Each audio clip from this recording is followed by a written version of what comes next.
Hello everyone, welcome back to our channel BBS pharma. आज हम B pharmacy fourth semester शुरू करने वाले हैं और आज बी फॉर्म फोर्थ सेमेस्टर का सब्जेक्ट फार्माकोग्नोसी एंड फाइटोकेमिस्ट्री शुरू करेंगे। ये सब्जेक्ट आपके लिए नया है तो आज हम इसके बारे में इसका इंट्रोडक्शन, हिस्ट्री और स्कोप को डिस्कस करेंगे, जिससे आपको पता चले कि सब्जेक्ट में हमें क्या स्टडी करना है। और नोट्स के लिए आप हमारा Telegram channel BBS pharma join कर सकते हैं। इसी के साथ आज की वीडियो हम शुरू करते हैं। हमारा सब्जेक्ट है फार्माकोग्नोसी एंड फाइटोकेमिस्ट्री। फार्माकोग्नोसी जो वर्ड है वो दो ग्रीक वर्ड से मिलकर बना है। फार्माकोग्नोसी में जो दो वर्ड है, फर्स्ट है फार्माकोन और सेकंड है ग्नोसिस। फार्माकोन जो वर्ड है उसका मीनिंग है ड्रग और नोसिस का मतलब है नॉलेज। तो फार्माकोग्नोसी जो वर्ड है उसका मतलब है कि to acquire the knowledge of drug. हमें क्या है, ड्रग के बारे में नॉलेज अटेन करनी है। हम क्या है, ड्रग की जितनी भी नॉलेज है हम उसको गेन करेंगे। तो फार्माकोग्नोसी में हम ड्रग के बारे में नॉलेज लेते हैं कि ड्रग कैसे बनानी है, कैसे उसका जो केमिकल है वो कहाँ से आएगा, उसको कैसे बनाना है, कैसे डिस्पेंस करना है, पूरी फॉर्मुलेशन से लेके उसको सेल करने तक का प्रोसीजर क्या होता है, हमें सब फार्मेसी में सीखना पड़ता है। और दूसरा वर्ड है फाइटोकेमिस्ट्री। फाइटो मीन्स क्या होता है, प्लांट, और केमिस्ट्री मीन्स क्या है, केमिकल। तो फाइटोकेमिस्ट्री क्या है, हमें उन केमिकल्स की स्टडी करनी है जो हमें कहाँ से मिलते हैं, प्लांट से मिलते हैं। जैसे कि जो कैफीन है वो एक केमिकल है और वो कहाँ से मिलता है, हमें टी प्लांट से। यानी कि हम इसमें फाइटोकेमिस्ट्री में हम स्टडी करते हैं जो केमिकल हमें प्लांट से मिलते हैं उनके बारे में। जैसे मॉर्फिन है वो क्या है, ओपियम प्लांट हो गया, उससे मिलता है। तो ऐसा ही हम क्या है इस सब्जेक्ट में आगे आगे स्टडी करेंगे। तो हमने क्या है, फार्माकोग्नोसी और फाइटोकेमिस्ट्री हमें समझ में आ गया कि ये क्या है। The word pharmacognosy used in 1815। जो वर्ड फार्माकोग्नोसी था वो पहली बार 1815 में यूज किया था। एक जर्मन साइंटिस्ट थे उन्होंने, जिनका नाम था एनोथियस सेडलर, और इन्हीं को फादर ऑफ फार्माकोग्नोसी भी कहा जाता है। तो अब फार्माकोग्नोसी की डेफिनेशन क्या है, कैसे हम इसको समझते हैं। Pharmacognosy is defined as the systematic study of crude drug, their properties and their medicinal use। जो फार्माकोग्नोसी है वो क्रूड ड्रग की स्टडी है, उनकी प्रॉपर्टीज, उनके मेडिसिनल यूज क्या है, उन सब की हम एक सिस्टमैटिक स्टडी करते हैं फार्माकोग्नोसी में। अब हमने बात की कि क्रूड ड्रग। तो क्रूड ड्रग क्या है, crude drug these are the those drugs which are obtained from natural source like plants, animal and minerals. Crude drug क्या है, ये वो ड्रग्स है जो हमें किसी नेचुरल सब्सटेंस से मिलते हैं, या तो हमें वो प्लांट से मिलेगी या एनिमल से मिलेगी या किसी मिनरल से मिलेगी। यानी कि जो नेचुरली जो चीजें मिल रही हैं और उनको हम एज अ ड्रग यूज कर रहे हैं, तो वो क्या है, क्रूड ड्रग है। तो ये क्या है, इंट्रोडक्शन है फार्माकोग्नोसी का। और फाइटोकेमिस्ट्री जो हमारे सब्जेक्ट का नाम है, फार्माकोग्नोसी एंड फाइटोकेमिस्ट्री, ये आपको आई होप अच्छे से समझ में आ गया हो कि इसमें हमें क्या करना है। यानी कि फार्माकोग्नोसी मेनली क्या है, प्लांट्स के बारे में स्टडी है कि प्लांट्स की प्रॉपर्टीज क्या है, किस डिजीज में हम उनका यूज कर रहे हैं, प्लांट से हमें कौन सा केमिकल मिलता है, तो वो सब हम क्या है इस सब्जेक्ट में स्टडी करेंगे।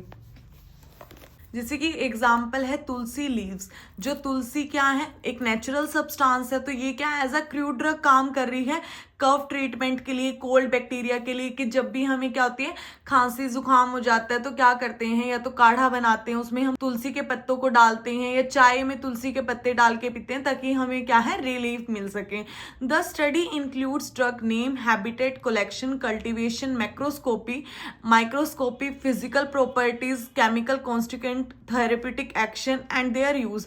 तो जो फार्माकोग्नोसी की स्टडी है, फार्माकोग्नोसी और फाइटोकेमिस्ट्री जो स्टडी है, इसके अंदर क्या क्या चीजें आती है, तो इसमें हमें क्या क्या स्टडी करना है, ड्रग का नाम, हैबिटेट की वो कहाँ पे मिलती है, उसकी कलेक्शन, कल्टीवेशन कैसे करते हैं, उसकी मैक्रोस्कोपी, माइक्रोस्कोपी, जो जो उनकी फिजिकल प्रॉपर्टीज हैं कि क्या क्या उनके अंदर मतलब कैसे करेक्टरिस्टिक्स होते हैं, कैसे दिखती हैं, क्या कलर होता है, उनकी मॉर्फोलॉजी कैसी है, तो ये सब भी हम इसी में स्टडी करेंगे।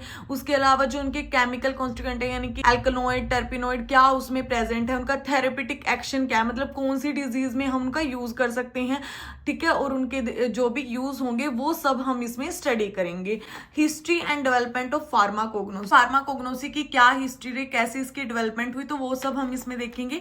Pharmacognosy is considered to be the oldest type of pharmacy और the oldest branch of all pharmaceutical science. जो फार्माकोग्नोसी है उसको माना जाता है कि ये फार्मेसी की सबसे पुरानी ब्रांच है, सबसे पुराना टाइप है, क्योंकि ये क्या है बहुत पुराने टाइम से यूज की जा रही है। जब क्या है एलोपैथी भी नहीं थी, तो उस टाइम पे क्या है हम प्लांट्स का ही यूज किया करते थे किसी भी डिजीज को ट्रीट करने के लिए, ठीक। इस वजह से क्या है इसको सबसे पुरानी ब्रांच माना गया है फार्मास्यूटिकल साइंस में। In the early time, humans have been using plant and other organism to make medicine। जो पुराना टाइम था, शुरू के टाइम में जो ह्यूमन बीइंग थे वो क्या है प्लांट्स या अदर ऑर्गेनिजम्स का यूज किया करते थे मेडिसिन बनाने के लिए, क्योंकि वहां पे क्या है टैबलेट वगैरह तो हुआ नहीं करती थी, तो वो क्या करते थे जो नेचुरली उन्हें मिला करता था वो उन चीजों को पहले तो ऑब्जर्व करते थे कि क्या ये इसके काम में आ सकता है। उन्होंने उस चीज को देखा, उनका ट्रीटमेंट क्या रहेगा, तो वो सब क्या है पहले वो उनको ऑब्जर्व करते थे, उसके बाद क्या है उसी से डिजीज को ट्रीट किया करते थे।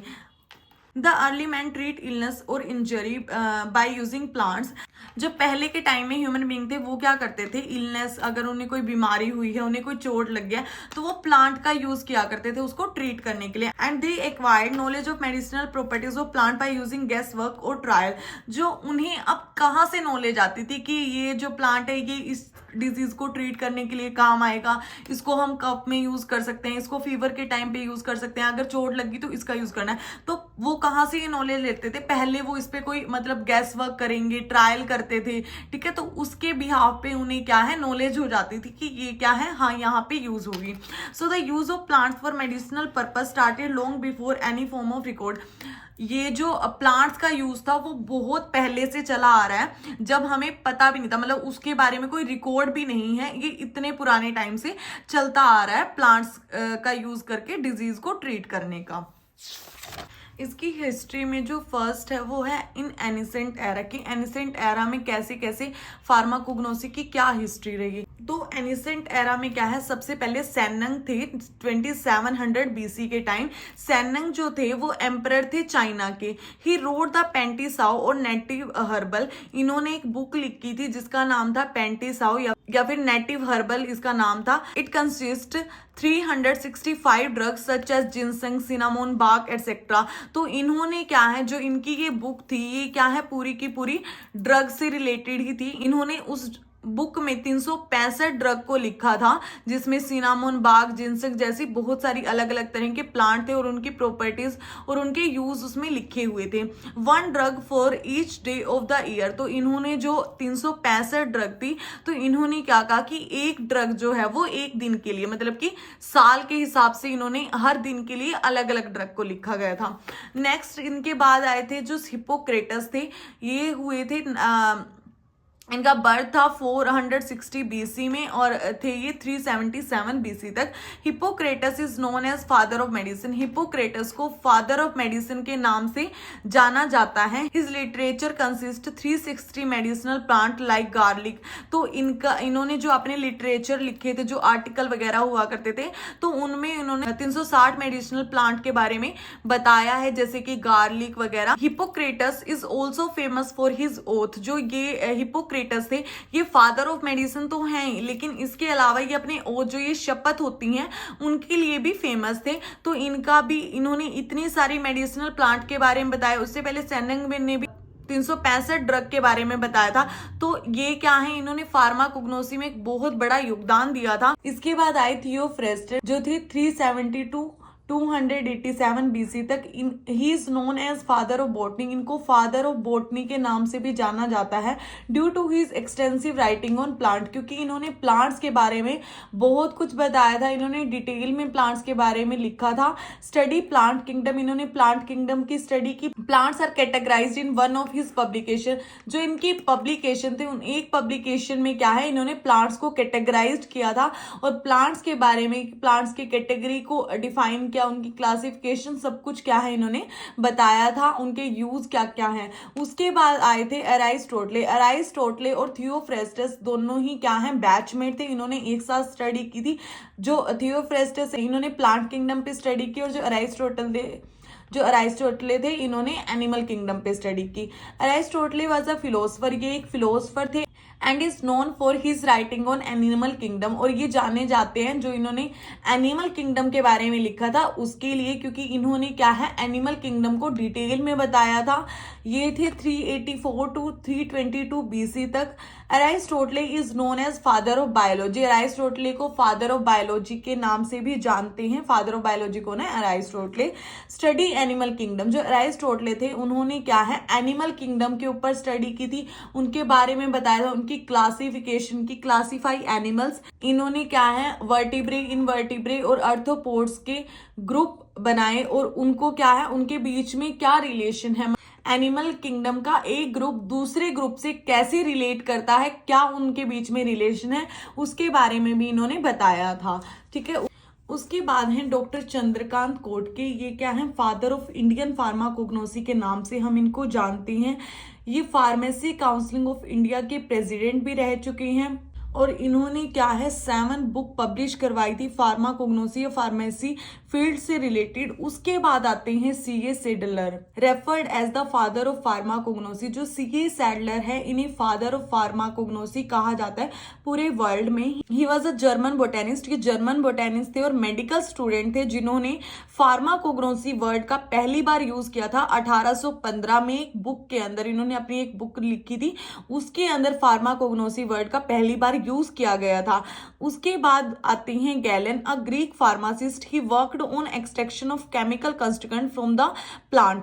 अब जो गैलन साइंटिस्ट आए, गैलन क्या है ग्रीक फार्मासिस्ट थे जो क्या है एक्सट्रैक्शन का कंसेप्ट लेके आए थे कि क्या है हम कोई प्लांट ले रहे हैं तो उसका जो मेन केमिकल है उसको हम एक्सट्रैक्ट करके उसका यूज करें। जैसे कि टी प्लांट से हमने कैफीन लिया, ओपियम से क्या है हम मोर्फिन को लेंगे, तो ये क्या है मोर्फिन क्या है ओपियम के अंदर जो केमिकल प्रेजेंट है वो मोर्फिन है और ओपियम क्या है प्लांट है।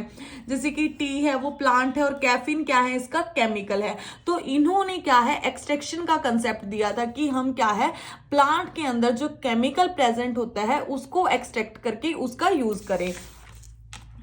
Example caffeine extracted from the tea leaves, तो जो टी लीव्स थे उनके अंदर से हमने कैफीन को एक्सट्रैक्ट किया। तो ये इसका एक एग्जाम्पल है कि हमने कैफीन को क्या है टी लीव से एक्सट्रैक्ट किया, उसका जो मेन केमिकल है वो क्या है कैफीन है टी लीव्स में, तो उसको हम एक्सट्रैक्ट करके यूज करेंगे। उसके बाद आता है आयुर्वेदा ऑफ इंडिया। इंडिया में आयुर्वेदा का कंसेप्ट कैसे था 1500 BC में, मतलब बहुत पुराना है ये। पहले के टाइम में इंडिया में एलोपैथिक मेडिसिन का यूज नहीं हुआ करता था। ये जब बाहर से यूरोपियन आए थे तो वो ये कंसेप्ट लेके आए थे एलोपैथिक का, लेकिन उससे पहले क्या है जो इंडियन थे वो आयुर्वेदा का यूज करते थे। The basic Ayurveda writing are at least 2000 year, और जो बेसिक आयुर्वेदा का लिखा गया था वो 2000 साल पुराना है nearly. Herbs play an important role in Ayurveda, जो आयुर्वेदा के अंदर है जो हर्ब्स हैं वो क्या है बहुत ज्यादा इंपॉर्टेंट रोल प्ले करते हैं, क्योंकि आयुर्वेदा में क्या है हर्ब का यूज करके ही हम किसी डिजीज को ट्रीट कर सकते हैं। इलनेस इंजरी है उनको उनके ट्रीटमेंट के लिए हम क्या है हर्ब का ही यूज करते हैं। आयुर्वेदा ऑफ इंडिया में जिनके बारे में हम सबसे पहले पढ़ेंगे वो है Charaka. He developed system of medicine and develop life style in ancient India. इन्होंने क्या है मेडिसिन के सिस्टम को डेवलप किया था इंडिया के अंदर, और जो लाइफ स्टाइल है एनिसेंट टाइम में, पुराने टाइम में जो लाइफ स्टाइल था उसको डेवलप करने में इनका बहुत बड़ा रोल है, क्योंकि इन्होंने क्या है बहुत सारी हर्ब के बारे में बताया था कि ये हर्ब क्या है इस चीज के काम में आती है।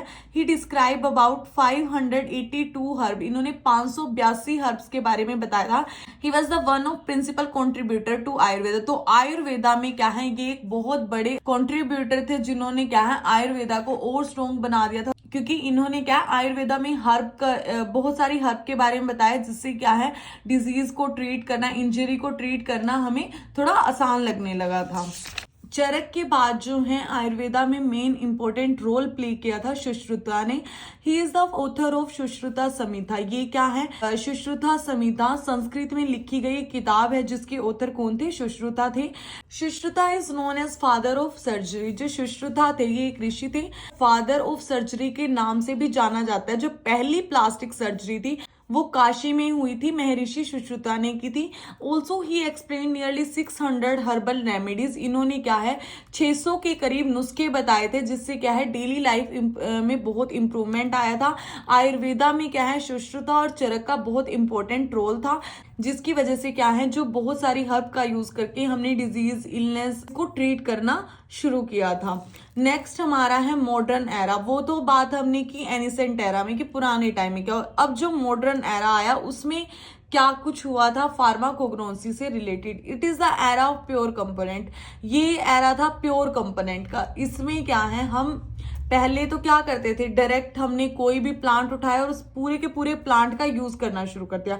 हमें नहीं पता था कि कौन से पार्ट में उसकी कौन सी एक्टिविटी छुपी हुई है, ठीक है। लेकिन जब मॉडर्न एरा शुरू हुआ तो हम क्या है जो प्लांट है उसके प्योर कंपोनेंट का यूज करके डिजीज को ट्रीट करने लगे, ठीक है। उसकी मेडिसिनल यूज जो थे तो उसका यूज करके क्या है हम काम करने लगे थे। यानी कि हमने पूरे के पूरे प्लांट में, अब प्लांट के अंदर क्या है उसकी लीव्स भी होंगे, उसका स्टेम भी होगा, लेकिन हमें ये नहीं पता कि उस प्लांट के अंदर क्या है, कौन सा पार्ट एक्टिविटी शो कर रहा है। तो इसके लिए क्या है अब इस प्लांट में से हम जो मेन एक्सट्रैक्ट है, मेन कंपोनेंट है, उसको क्या है निकाल लेंगे और उसका यूज करेंगे। तो इस एरा में ऐसा होने लगा। जो शुरुआत हुई थी इन 19th सेंचुरी में। 19th सेंचुरी में क्या हुआ, तो मॉडर्न एरा था वो 19th सेंचुरी से ही शुरू हो गया था। तो यहाँ पे क्या है सबसे पहले ओपियम से क्या है मोर्फिन को आइसोलेट किया गया, यानी कि ओपियम प्लांट से हमने मोर्फिन को एक्सट्रैक्ट कर लिया और उसका यूज करना शुरू किया। और उसके बाद 1820 में कैफीन को एक्सट्रैक्ट किया गया टी लीव्स से। उसके बाद निकोटीन और कोकीन को, ठीक है। तो यानी कि हमने क्या है जैसे कि मोर्फिन, कैफीन, निकोटीन, कोकीन, ये क्या है प्योर कंपोनेंट है, तो इनको एक्सट्रैक्ट करके यूज करना शुरू किया। उसके बाद many compounds were isolated and determined. तो 19th सेंचुरी में इनके अलावा भी बहुत सारे अदर कंपाउंड्स को हमने आइसोलेट किया और डिटरमाइन किया कि ये प्लांट के अंदर ये कंपाउंड है, इनको हम एक्सट्रैक्ट करके यूज कर सकते हैं। उसके बाद क्या है 20th सेंचुरी में, in 20th century the drugs were isolated from the animal kingdom. पहले तो क्या है 19th सेंचुरी तक हम क्या कर रहे थे, सिर्फ प्लांट्स का ही यूज कर रहे थे किसी कंपाउंड को एक्सट्रैक्ट करने के लिए, आइसोलेट करने के लिए। लेकिन 20th सेंचुरी में क्या हुआ, एनिमल किंगडम का यूज करके भी हम क्या है ड्रग को आइसोलेट करने लगे, क्योंकि जो हॉर्मोन्स और विटामिन है उनको मेनली क्या है एनिमल से एक्सट्रैक्ट किया जाता है, जैसे कि स्टीरॉयड हार्मोन है लाइक प्रोजेस्टेरोन। तो ये सब क्या है एनिमल किंगडम से आइसोलेट करने लगे और उनका यूज करने लगे। Isolation of penicillin from penicillium mould by Alexander Fleming in 1928। जो 20th सेंचुरी में 1928 में जो अलेक्जेंडर फ्लेमिंग थे उन्होंने क्या है पेनिसिलिन को एक्सट्रैक्ट किया था पेनिसिलियम मोल्ड से, ठीक है। तो ये भी क्या है एक आइसोलेशन और एक्सट्रैक्शन का ही एग्जाम्पल था। तो ये जो मॉडर्न एरा था ये एक्सट्रैक्शन और आइसोलेशन का दौर था, जिसमें क्या है प्योर कंपोनेंट को एक्सट्रैक्ट करके उनका यूज करने लगे जितनी भी प्रॉब्लम्स है उनको ट्रीट करने के लिए। तो अभी हमने क्या है हिस्ट्री पढ़ ली फार्माकोग्नोसी की, कैसे कैसे क्या है फार्माकोग्नोसी डेवलप हुई और सीखी, और अब इसकी क्या क्या स्कोप है वो अब हम स्टडी करेंगे। Scope of pharmacognosy. Pharmacognosy is the important branch of pharmacy. जो फार्माकोग्नोसी है वो फार्मेसी की बहुत इंपॉर्टेंट ब्रांच है, which play an important role in drug discovery by using natural product. तो इसमें हम क्या है नेचुरल प्रोडक्ट का यूज करके नई ड्रग को डिस्कवर कर सकते हैं। अगर हमें किसी नेचुरल सब्सटेंस से ड्रग को बनाना है तो उसमें क्या है फार्माकोग्नोसी ही हमारी हेल्प करेगी, क्योंकि इसमें जो भी प्लांट के बारे में स्टडी करना है जो कुछ भी है तो वो सब किसके अंडर आता है फार्माकोग्नोसी में। यानी कि अगर ड्रग डिस्कवरी में भी इसका बहुत इंपॉर्टेंट रोल है। नेक्स्ट है it help in the study of pharmacology, botany, pharmaceutics, quality control etcetera. तो जो फार्माकोग्नोसी है वो अलग अलग जो फार्मेसी की ब्रांच है उनको स्टडी करने के लिए बहुत ज्यादा हेल्पफुल है। जैसे कि फार्माकोलॉजी की क्या इफेक्ट होगा ड्रग का, बॉटनी जितनी भी प्लांट के बारे में हमने स्टडी करनी है, फार्मास्यूटिकल जो फॉर्मुलेशन से रिलेटेड है ड्रग की, और क्वालिटी कंट्रोल की जो भी फॉर्मुलेशन हमने बनाई है उसका रॉ मटेरियल हमने लिया है और उसके बनने तक उसकी जो क्वालिटी है वो मेंटेन रहे, इसके में क्या है फार्माकोग्नोसी हेल्प करती है। Help in identification of crude drug को आइडेंटिफाई करने के लिए भी क्या है फार्माकोग्नोसी हेल्पफुल है, क्योंकि फार्माकोग्नोसी क्या है क्रूड ड्रग की ही तो स्टडी कर रहे हैं ना हम, तो क्रूड ड्रग के बारे में हम सबसे ज्यादा कहां से जान सकते हैं फार्माकोग्नोसी से। तो ये क्या है क्रूड ड्रग के आइडेंटिफिकेशन के लिए हेल्पफुल है। It has a wide scope in the field of pharmacy, pharmacy के फील्ड में इसका बहुत ज़्यादा स्कोप है, क्योंकि ड्रग डिस्कवरी, ड्रग डेवलपमेंट और अलग अलग प्लांट की स्टडी करने के लिए क्या है फार्माकोग्नोसी बहुत हेल्पफुल है। नेक्स्ट हमारा है analysis and isolation of phytochemicals, जो हम क्या है फाइटोकेमिकल्स यानी कि वो केमिकल्स जो हमें कहाँ से ऑब्टेन हो रहे हैं प्लांट से, उनको हम एनालाइज कर सकते हैं, आइसोलेट कर सकते हैं। जैसे कि मॉर्फिन को ओपियम से एक्सट्रैक्ट कर रहा है, मतलब ओपियम क्या है एक प्लांट है और उससे जो हमने केमिकल एक्सट्रैक्ट किया वो कौन सा है मॉर्फिन। तो यानी कि आइसोलेशन, उसको पहले हमने एनालाइज किया कि ओपियम के अंदर कौन सा केमिकल है मॉर्फिन है, और फिर उसको हमने आइसोलेट कर लिया।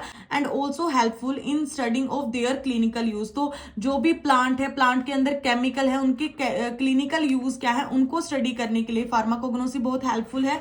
उसके बाद है प्रिपरेशन ऑफ हर्बल फॉर्मुलेशन। अब जो भी हर्बल फॉर्मुलेशन यानी कि हर्ब को यूज करके, प्लांट्स को यूज करके जो हम फॉर्मुलेशन बना रहे हैं तो वो किसके अंडर बनेंगी फार्माकोग्नोसी के अंडर। जैसे कि हर्बल ऑयल है, हर्बल ऑयल में क्या है, हर्बल ऑयल में क्या है हम कोई हर्ब लेंगे, ठीक है, उसका कोई ना कोई पार्ट ले लेंगे और उसका ऑयल बनाएंगे, लेहा हर्बल क्रीम एटसेट्रा। तो ये सब क्या है हर्बल फॉर्मुलेशन में आती हैं। तो ये जो हर्बल फॉर्मुलेशन है इनके प्रिपरेशन कहाँ से कर सकते हैं हम फार्माकोग्नोसी में। और इसके अलावा क्या है हम बहुत सारी अदर हर्बल फॉर्मुलेशन और भी बना सकते हैं, जैसे कि हर्बल पाउडर एटसेट्रा। नेक्स्ट है cultivation and collection of medicinal plant, जो मेडिसिनल प्लांट है उनको कल्टीवेट करना, उनकी खेती और उनकी कलेक्शन, वो सब क्या है फार्माकोग्नोसी में आती है। जैसे क्लोव, सिना, ओपियम, सिनामोन एटसेट्रा, तो इन सब को क्या है कल्टीवेट करना और कलेक्ट करना, ठीक है, ये सब क्या है मेडिसिनल प्लांट है, तो इनको कल्टीवेट करना और कलेक्ट करना ये क्या है फार्माकोग्नोसी के अंडर आता है।